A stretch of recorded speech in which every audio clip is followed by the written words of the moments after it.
এই ভিডিওটা একবার দেখো।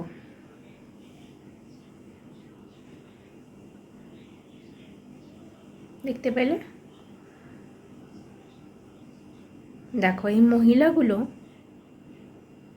1 থেকে 1.5 কিলোমিটার পায়ে হেঁটে, তাও আবার খালি পায়ে, এই কুয়া থেকে জল তুলতে আসে। তাও কুয়াতে কিন্তু জল নেই, এত বড় কুয়া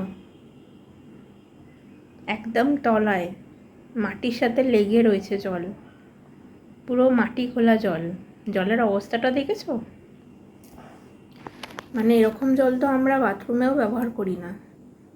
এই জল এরা খায়, ভাবতে পারছো? এই জল নাকি এরা খায়। এখানে জল সরবরাহ নেই এই গ্রামেতে।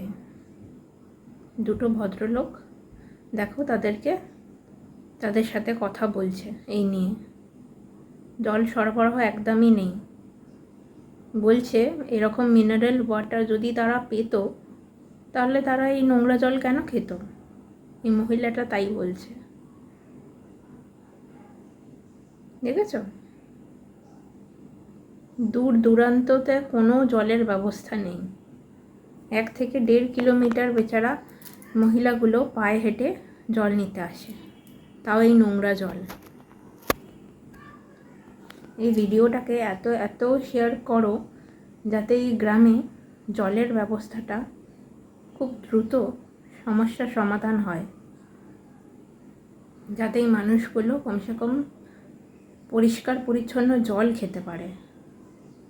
এই জল মানুষ কী করে খেতে পারে? জলের অবস্থাটা দেখেছো? কাদা ঘোলা জল। এই জল নাকি ওরা খায়। কিছু উপায় নেই, খেতেই হবে। জল ছাড়া তো মানুষ বাঁচে না। এখানকার সরকারদের বোঝা উচিত যে মানুষগুলো এই নোংরা জল কিভাবে খেয়ে আছে।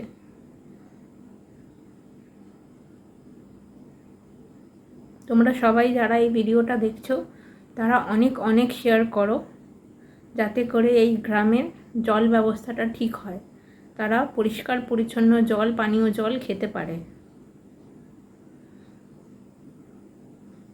এই ভদ্রলোক তো জলের ব্যবস্থা করছে, তবে একার দ্বারা তো সম্ভব নয় কোনো কিছু। সবাইকে এগিয়ে আসতে হবে।